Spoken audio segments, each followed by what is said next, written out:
G'day, Chris Walker here, and today I'd like to talk to you about the power hour process and staying balanced in life.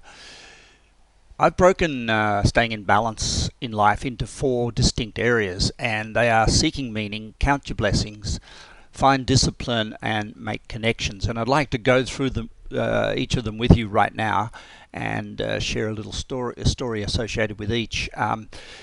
We have to remember always when it's about balance in life is that the person at the top of the mountain didn't fall there. And so it's active engagement in causing yourself to be in a good space that causes you to be in a good space. If nothing changes, nothing changes. So let's go through a few of the ideas that I had and how I created this model for staying in balance in life. The first thing I want to talk about is counting your blessings. And that's sort of easy to say because sometimes we get confronted with situations that aren't necessarily exactly what we planned. About 4 years ago, I had a synovial cyst in my spine. It stopped me completely from walking. I got it in the Himalayas, and I came back and had surgery. 12 months later, a piece of that surgery didn't work. It broke. It went down. I had to have surgery at the next vertebra level, and basically, it made a total mess of my spinal column. And now I'm 2 years later from that. It looks like I need spinal fusion. Now, it's a good story because I can look at this and go, poor me. What was I thinking? Where was I hoping to go? What have I lost? What have I missed out on? But what I need to do is make sure that I intervene in this process and remember that unless you can remind yourself continually that you're the lucky person, no matter what happens to you, unless you can remind yourself of that, you're going to sink and you're going to get out of balance. So for me, for example, I go back and say, well, I had a synovial cyst and I was lucky to have surgery, and I was lucky to get 4 years out of my back before I needed a fusion. And I will be lucky because at the end of the fusion, I'll be still able to walk around and talk and do things that I love and smell the flowers and maybe even slow down a little bit in life and enjoy things a little more. So it's shifting from the physical to the spiritual, and so I can actually see that this is lucky, and it's really important for us all in our lives to see that no matter what happens to us, there's no such thing as a problem. There's no such thing as a problem. There's just lucky breaks we get that come in the form of things we didn't expect, and that's a very important criteria. I was when I talk to people about doing Vision Quest in VIP program, the Vision, Inspiration and Purpose program, I say to them to set and forget, to create a vision of the future and know where you want to go, but then set it and then forget it, and then focus purely on feeling lucky all the time, feeling lucky every day. And even if something goes wrong at work, it's really ridiculous. It's a ridiculous notion to think that being angry or disappointed or bitter or frustrated or annoyed with it is going to make it any better.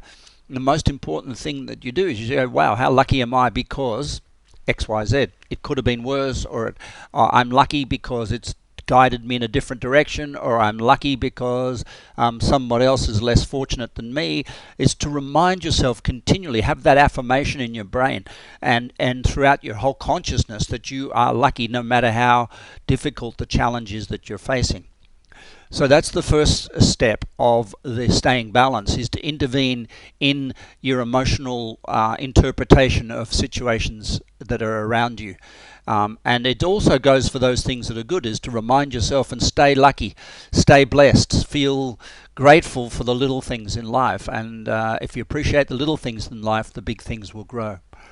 The second thing I think is really important about staying balanced in life and remembering that the person at the top of the mountain didn't fall there is to seek meaning. Now, hundreds of studies have been done over the last 5 years on the subject of satisfaction and on happiness. And what they have distinctly found is that all measures of satisfaction and all measures of happiness are temporary. That a person can be happy one day or 1 month and then be unhappy the next, or the person can be satisfied 1 month and dissatisfied the next. And that makes people flaky. It means that they don't hold on to their visions and their dreams, and they start pursuing happiness as an outcome of life. And we all know the purpose of a relationship is not happiness. Purpose of a job is not happiness. Those relationships and jobs are there to support and challenge you, to keep you on track to your purpose or the meaning of your life and the intention. And I think it's really important to remind yourself every time something happens is that it's supporting you and challenging you in the direction of a purpose greater than yourself. And to find that sense of dharma or the sense of purpose in your life is a key ingredient to staying balanced, because if not, you'll start seeking imbalance. Seeking imbalance means seeking pleasure, seeking satisfaction. So that's the second one, and there's a great example of this that I share with people, and that is when we go to the Himalayas, and I'm taking a group of people up a fairly steep mountain, and that mountain walk, it's a rocky trail, but that mountain walk is about 8 hours up. Now, I don't know how much bushwalking you've done, but 8 hours doing anything that's physical, it's a long, long time. And what happens at about halfway up is the people who are coming on the trek in Nepal for the purpose of pleasure. They've said, I really want to see Mount Everest, and it's going to be fantastic, I'm going to love it, and it's going to be great fun. They flake out. They get halfway and they really seriously just want to go back. The people who have some mission of self-development in mind, that they want to inspire themselves spiritually, or they want to inspire themselves, create a vision in their life that's new, or they want to renew themselves, even though they find the going equally tough as somebody else who is seeking a different motive out of a trip, they don't hesitate at any point, no matter after 4 hours or 5 hours or 6 hours. They just keep on keeping on, and I think this is a great metaphor for what it's like when you have a little dream. You want to write a book or build a business or create a family or own your home or whatever it is. That if you associate that with a pleasure like happiness or satisfaction or something, if you associate your outcome with a pleasure, you're going to become a little flaky. You're going to lose the grit to stay clear and focused on your dreams, and I think that's really important here. So that's the second part of staying in balance, and that is to have a sense of meaning to life greater than yourself. The third point that I wanted to make is about discipline. Now,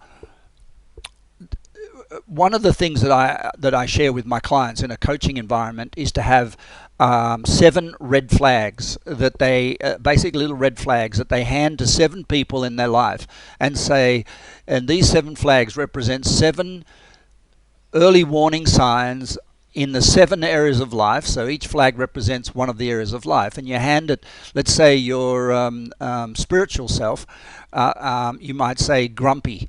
And so you hand that little red flag to a friend and you say, if you see me getting grumpy, please raise the red flag. It's an early warning sign that I'm off track.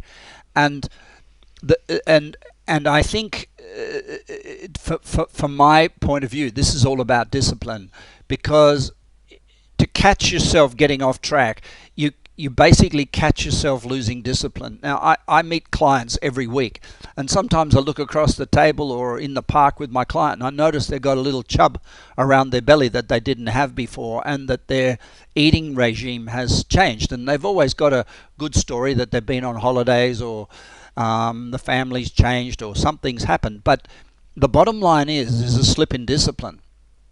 Now, in itself, it's irrelevant, because a little bit of chub around the belly, who cares? But what it is, it's usually a warning sign that discipline has dropped because of the loss of a commitment to something else. In other words, I think discipline's really easy. It's not really hard work,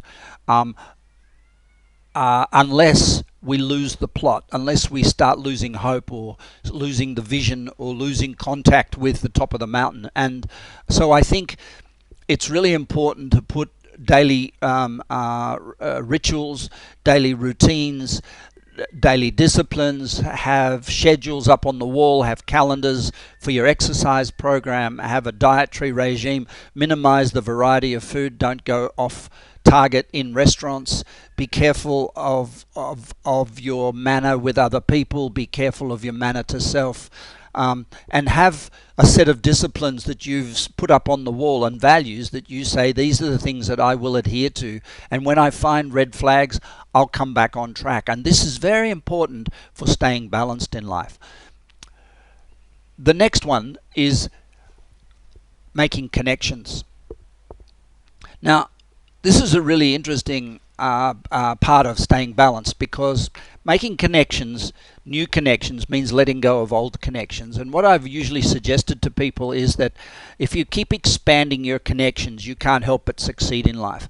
So what happens if you talk to somebody who has plateaued, it's typically they've got just as many new connections as they're letting go of old connections. So in other words, they're introducing a new connection, but they're letting go an old connection. And so the ratio of connection, the total amount of connections they have, is pretty much the same.